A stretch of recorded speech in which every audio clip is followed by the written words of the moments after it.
Eu queria agradecer a Deus por essa oportunidade, dizer que eu fico muito honrado quando sou convidado para ministrar, principalmente na nossa igreja. Pastor Alessandro, eu tenho uma gratidão muito grande por isso e eu espero de verdade que o Senhor renove suas forças a cada dia. A gente tem acompanhado aí a sua diligência em ser um instrumento de Deus para toda a igreja, e eu tenho certeza que não é fácil, mas aquele que te chamou para essa obra, ele vai te sustentar e vai te fortalecer, amém? Eu queria dividir essa mensagem em duas partes. A primeira dela, trazer uma perspectiva assim meio científica. Eu assisti um podcast com um homem chamado Mário Sérgio Cortella, e ele falava exatamente sobre esse tema. Eu achei muito interessante, eu falei, rapaz, eu vou pregar sobre isso. E eu já gosto do Mário Sérgio Cortella, porque ele tem uma visão assim muito prática, sobre a vida e sobre as coisas que nós precisamos fazer. Ele não fica não, porque se der, mas não, ele fala, não, é assim que se faz e ponto final. E aí ele, ensinando para os filhos, ele disse, vaca não dá leite. E aí a gente fala, como não dá? É só o que ela dá, quando está viva, depois que morre dá outras coisas, carne, mas é só leite. Aí ele falou, não, você tem que ir lá buscar, tem que tirar. E aí a gente vai refletindo sobre a vida. E ele chamou a minha atenção porque ele falou de um homem chamado Émile Durkheim, que morreu em 1917. Esse homem era psicólogo, sociólogo, cientista político e também filósofo. E nessa palestra ele disse que Durkheim tinha uma visão acerca do suicídio. E nesse ano, o tema da nossa igreja é Vivendo em Unidade. E nesse mês, nós estamos falando sobre, ou especificamente hoje, sobre o suicídio. Não falando sobre o que acontece, mas trazendo uma conscientização que é o Setembro Amarelo, o objetivo do Setembro Amarelo. E esse homem, ele foi o criador da teoria da coesão social. E coesão social diz respeito a ligar um ser humano ao outro. Na língua portuguesa existem dois elementos essenciais na construção textual. Quando você vai preparar um texto, você tem que estar ligado em duas palavrinhas, duas coisas que são extremamente importantes. A primeira delas é a coerência. E a coerência está ligado, se refere a ideia que você vai dar nesse texto e a ligação dessas ideias. Tem que ter coerência. Você não pode começar falando de melancia e concluir abóbora. Não dá. Não teve coerência no texto. E coesão, o que Durkheim fala, é o encadeamento das ideias, mas agora relacionadas às frases e aos tópicos, aos parágrafos. E se a gente considerar, por exemplo, uma redação, ela vai ter a introdução, 2 ou 3 argumentos e a conclusão. Esses pontos precisam estar ligados. Você dá um ponto, parágrafo, mas você continua falando, e quem está lendo vai ter a ideia do que você está querendo transmitir. Isso é coesão. E aí surge a primeira pergunta, que é o estudo desse filósofo, cientista político, Durkheim. Onde foi que nós perdemos a coesão das pessoas? Onde foi que nós paramos de estarmos coesos, encadeados? E ele continua porque ele tem uma visão acerca dessa situação, e ele diz que o suicídio é um fator social que não é imutável. Note, não é imutável, mas que também é muito difícil de trazer solução. Ele precisa de muita energia, a pessoa que está vivendo essa situação, de muita energia para que ela possa sair dessa situação. E ele considera que se alguém se esforçar, ele consegue sair dessa situação. mas é um fator social que independe da minha consciência. Eu não preciso saber que alguma coisa existe para que aquilo aconteça. No nosso caso aqui, no tema de hoje, o suicídio. Eu não preciso saber se o suicídio existe ou não. Ele vai acontecer na sociedade, com alguém, ele vai alcançar alguém.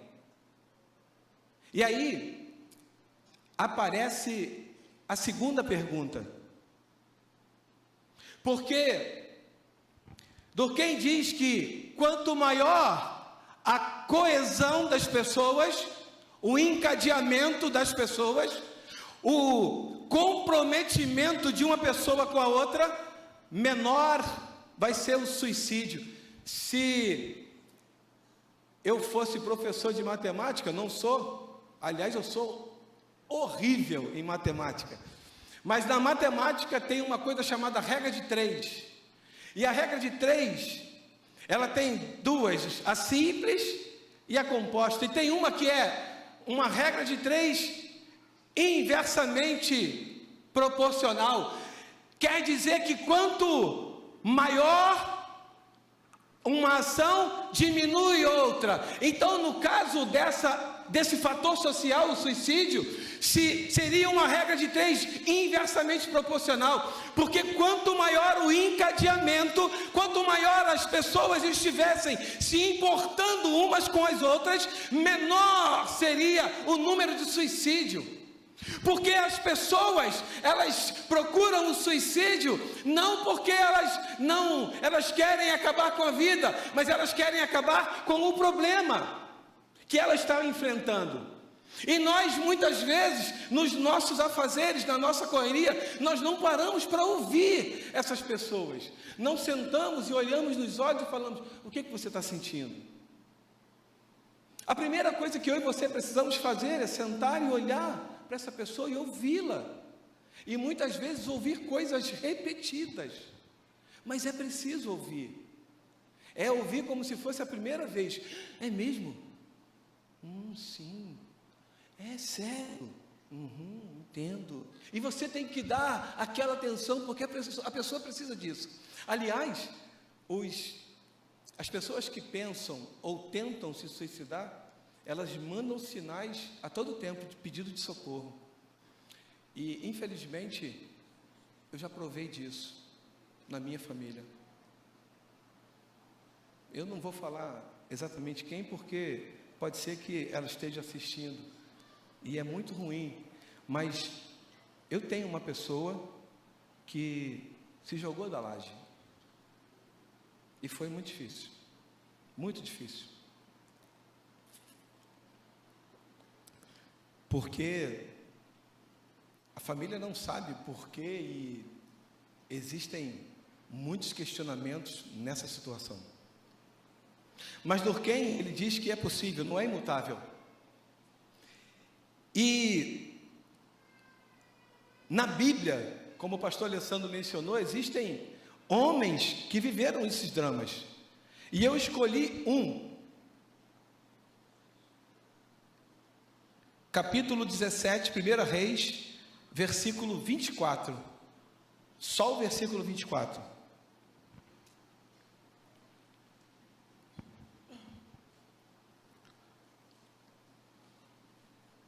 Esse homem, ele foi muito usado por Deus, Elias. E diz aqui a Bíblia, todos acharam? 1 Reis fica um pouquinho antes de 2 Reis. A intenção era essa. Diz assim a palavra do nosso Deus eterno: então a mulher disse a Elias: nisto conheço agora que tu és homem de Deus, e que a palavra do Senhor na tua boca é verdade.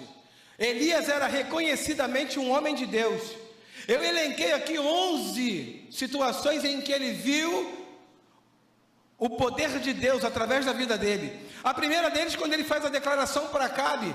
Elias chega diante do rei Acabe, e o rei Acabe era temido, não por causa dele somente, mas por causa de sua esposa Jezabel. E Elias, ele diz: olha, não vai haver chuva nem orvalho, não vai haver. E diga-se de passagem que a água, era algo importantíssimo para a colheita, para a subsistência daquela época. Não diferente hoje, mas naquela época mais ainda. E ele diz que não vai haver chuva. Olha a intrepidez, olha só, olha a coragem desse homem. Depois ele vê, Deus fala com Elias, no versículo 7 do capítulo 17, no capítulo 17, versículo 2. Elias ouve a voz do Senhor. Elias tinha experiência com Deus. O terceiro ponto, ele viveu o milagre da provisão. Quando ele vai e diz para a viúva fazer um bolo para ele. Ele estava fazendo algo que era contrário à razão humana. Se só tem um pouquinho de farinha, vou fazer um bolo para mim, não vou te dar o primeiro pedaço. Mas ele honrou, ele pegou, como se ele tivesse pego as primícias e entregue para o profeta. No quarto, Deus fala novamente com ele, no versículo 8 e 9. No 5, vive o milagre da provisão mais uma vez. O sexto feito de Elias, o milagre da vida. Ele ora e o menino, o filho dessa viúva, ressuscita. Ele vê o poder de Deus através da vida dele. No 7, Deus fala mais uma vez com esse homem, no versículo 1 do capítulo 18. Agora, ele é intrépido mais uma vez e diz para Acabe: ó, corre, porque está vindo aí uma grande chuva, uma abundante chuva. Agora esse homem, ele vai dizer para aquele rei que chamou ele de flagelo de Israel, perturbador de Israel. Ele chega diante desse homem que estava em busca de matar esses profetas, e ele diz assim: vai chover, corre. E o moço sobe e vê na sétima vez uma pequena nuvem. Ele diz: esse é o sinal que a chuva vai descer. Ele não precisava de muita coisa, ele sabia que Deus iria fazer aquilo que ele disse. E Elias tinha essa confiança no Senhor, porque ele tinha intimidade com Deus. E aqui Deus ouve a oração de Elias, no versículo 36 ao 38.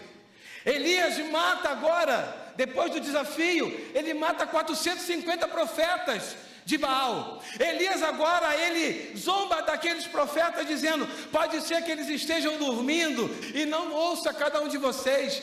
E Elias manda que o povo reúna ali, e ele mata ao fio da espada 450 profetas de Baal. Elias era um homem não somente que tinha intimidade com Deus, mas ele era um homem intrépido, corajoso. No versículo 24 que nós lemos, do capítulo 17, mostra que Elias era de fato um homem de Deus, era reconhecidamente, não era qualquer pessoa, era um homem de Deus, um homem que ele falava e Deus agia, ele orava e Deus agia. Mas no capítulo 19 o cenário muda. E agora esse mesmo homem, que foi usado por Deus, ali atrás, ali, 2 capítulos atrás, ele agora recebe, note, perceba, ele recebe uma mensagem. Ele não tem contato direto com essa mulher, ele recebe uma mensagem através de um mensageiro, que ela manda, e na mensagem havia um recado explícito para Elias, que dizia assim: e Acabe fez saber a Jezabel tudo quanto Elias havia feito, e como totalmente matara todos os profetas à espada. Então, versículo 2, capítulo 19, Jezabel mandou um mensageiro a Elias a dizer-lhe: assim me façam os deuses, e outro tanto, se de certo amanhã, a estas horas, não puser a tua vida como a um deles. Elias agora, ele recebe essa mensagem, e ele não consegue ter a mesma intrepidez, Elias não consegue ter a mesma ousadia que teve com o rei Acabe, ali atrás. Ele agora começa a ficar com medo, e a fugir, e ele foge para um deserto. Elias foge porque ele não queria ter contato com essa mulher, ele não queria passar por essa situação. Elias começa, e tudo acontece aqui na mente, Elias começa a desenhar uma situação, e ele começa talvez a se aterrorizar aqui por dentro, e ele foge daquela mensagem que ele havia recebido. Note que nós iniciamos mostrando que Elias era reconhecidamente um homem de Deus, mas agora ele está fugindo de uma mensagem. Agora ele está pedindo para si a morte. Agora ele já não está com aquela intrepidez que estava no início. Agora Elias está pedindo algo que para nós, entre nós, é algo condenável. Pedir a morte servindo a Deus? Como isso pode? E Elias diz assim: e ele se foi ao deserto caminho de um dia, e veio e se assentou debaixo de um zimbro, e pediu em seu ânimo a morte, e disse: já basta, ó Senhor, toma agora a minha vida, pois não sou melhor do que meus pais. Elias agora estava se considerando inútil, pior do que seus pais, e ele queria morrer. Um homem que foi usado por Deus ali atrás, um homem que foi intrépido diante de alguém que era mau, cruel, um homem que não tinha medo de nada, mas que agora estava querendo morrer por causa da mensagem. Existem várias explicações aqui, mas ele queria morrer. Ele queria morrer. E Deus manda um anjo até ele, leva pão, água, e ele come, bebe e volta a dormir. E mais uma vez ele se levanta, e no versículo 15 diz assim: e deitou-se e dormiu debaixo de um zimbro, e eis que então um anjo tocou e disse: levanta-te e come. E olhou, e eis que à sua cabeceira estava um pão cozido sobre as brasas e uma botija de água, e comeu e bebeu e tomou e deitou-se. Nesse momento Elias, ele faz aquilo que é recomendável para toda pessoa que vive um processo de depressão ou ela precisa comer, precisa beber, se alimentar e precisa se levantar. O anjo diz aqui no versículo 5: levanta-te e come. E no versículo 7 diz que ele precisava levantar-se, comer, porque grande era a caminhada. Talvez você que está aqui hoje ou que está em casa, talvez você esteja se encaixando exatamente como Elias. Você já fez muita coisa, você já foi muito usada por Deus, mas chegou um momento em que você se cansou tanto e você desistiu de tudo. Mário Sérgio Cortella, no mesmo vídeo, no mesmo podcast, ele diz que os adolescentes, por incrível que pareça, não são os mais inclinados ao suicídio. Eles são os mais vulneráveis, porque eles vivem, ou melhor, vou voltar, palavras dele, eles procuram uma solução definitiva para um problema que é provisório. Vou repetir. Eles procuram uma solução para um problema que é um problema definitivo, uma solução definitiva para um problema que é provisório. A adolescência é uma transição muito difícil. Ele não é criança e não é jovem. Ele não é criança, não quer brincar, e também não é jovem, não pode ir para qualquer lugar. E aí ele é o quê? Ele fica nesse drama. Então muitos entram em parafuso. É preciso estar perto desses adolescentes. E Durkheim disse que esse fator social não é imutável. Não é. algo que vai durar a vida toda, vai passar, uma hora isso vai passar, mas para que isso aconteça, você precisa buscar ajuda, você precisa encontrar pessoas em quem você confie, para que você possa dividir esse peso. O salmista, no capítulo 42, ele disse: por que está abatida, ó minha alma? Ele está olhando para dentro dele, ele está fazendo uma introspecção, ele está olhando e vendo as forças saindo, indo pelo ralo, e ele diz: por que você está abatida? Falando para ele mesmo. E ele diz: o segredo é, espera em Deus, pois ainda o louvarei. E Jesus vai repetir a mesma coisa, só que com outras palavras, dizendo: vinde a mim, vós que estáis cansados e sobrecarregados.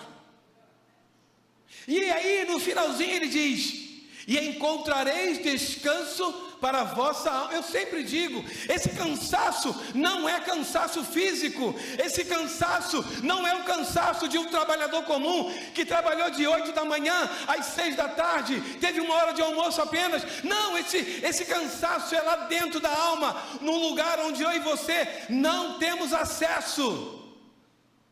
E aí Jesus diz: vinde a mim. E eu vim aqui nessa noite para te dizer: a culpa não é sua. Existem dois grupos de pessoas que se sentem culpados. O primeiro grupo de pessoas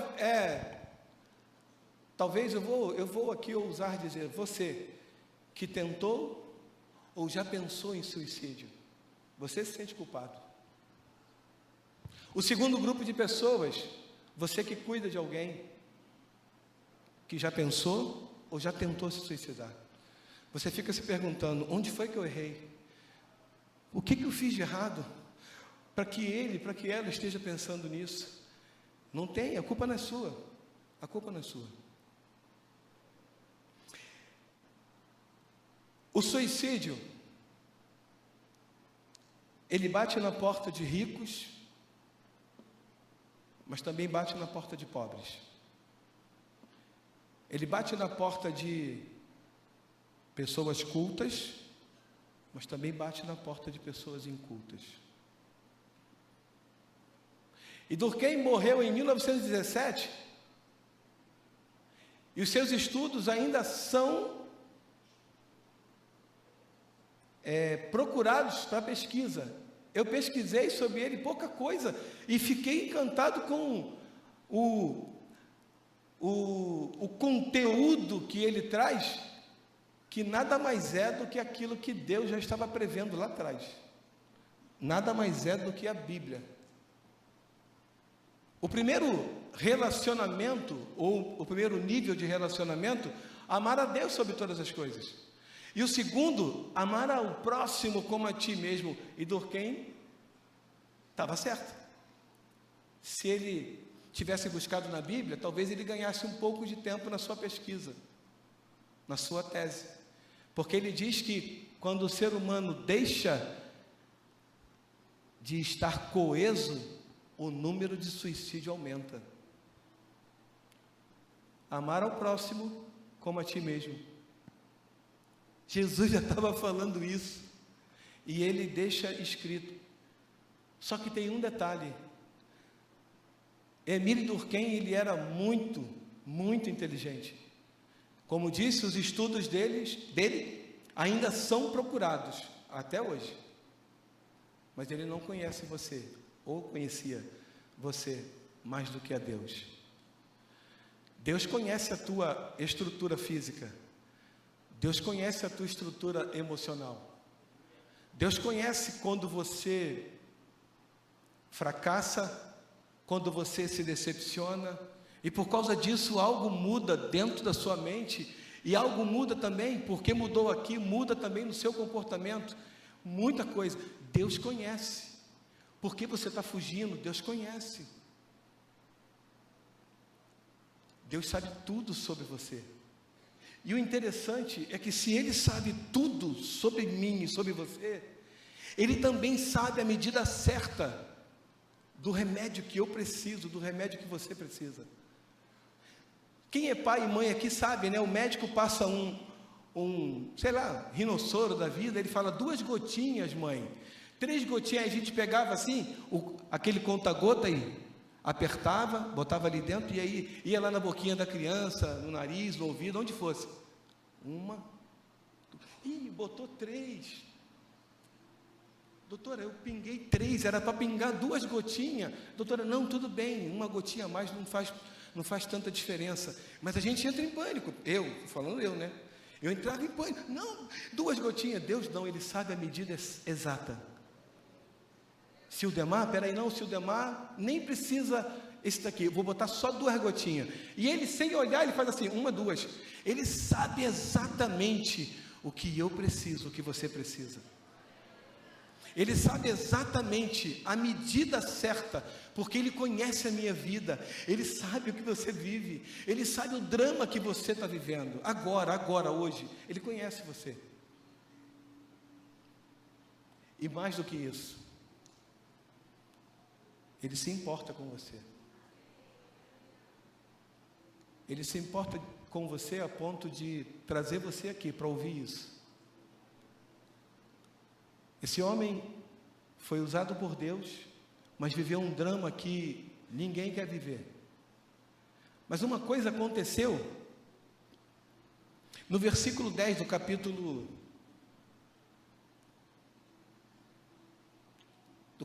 19. Deixa eu ler o 9. No 9. E Elias entrou numa caverna e passou ali a noite. E eis que a palavra do Senhor veio a ele e lhe disse: que fazes aqui, Elias? Sabe o que significa isso? Eu termino o culto de 6 horas da manhã, todos os dias eu falo a mesma coisa, quando termina. Quem é de lá já sabe.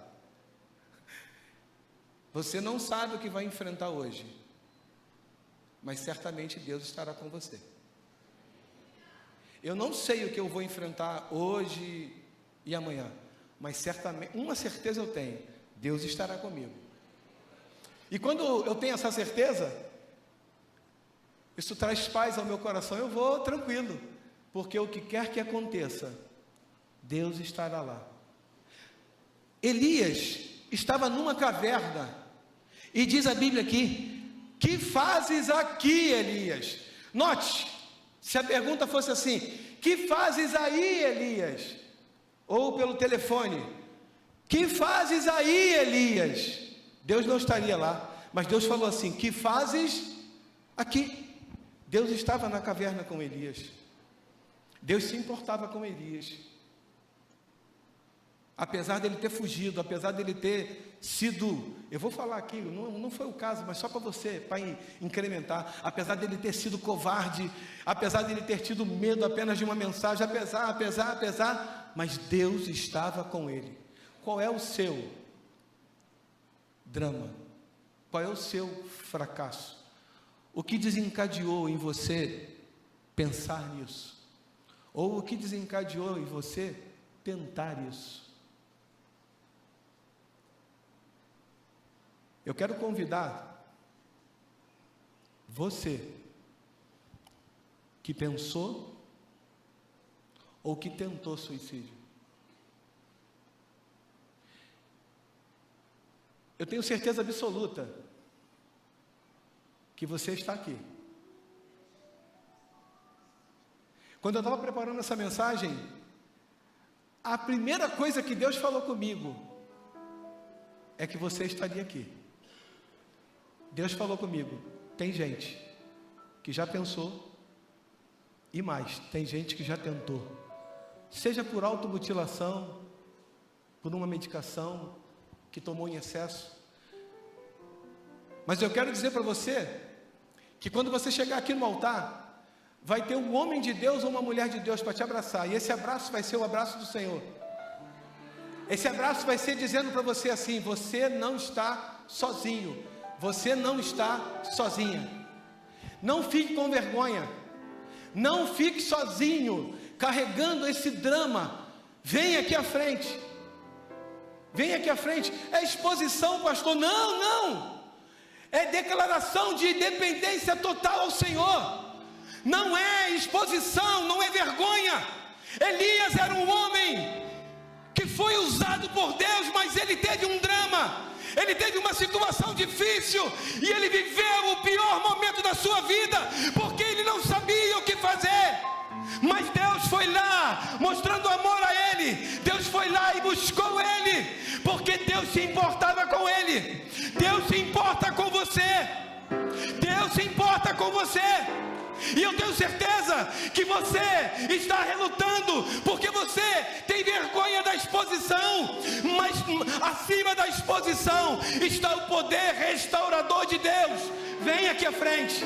Não fique no seu lugar. Não se prenda a isso, porque Deus quer restaurar as suas emoções. Deus quer restaurar tudo e fazer tudo novo. Assim como Deus restaurou Elias e o trouxe de volta para fazer aquilo que ele precisava fazer, Deus quer fazer isso com você. Eu vou insistir mais um pouquinho para chamar você, para esperar você. Vem aqui à frente. Vem aqui à frente. Glória a Deus. Glória a Deus. Você não vai ficar aqui sozinha. Você não vai ficar aqui sozinho. Vai ter um homem de Deus, uma mulher de Deus com você, te abraçando, dizendo: você não está sozinha. Você não está sozinho.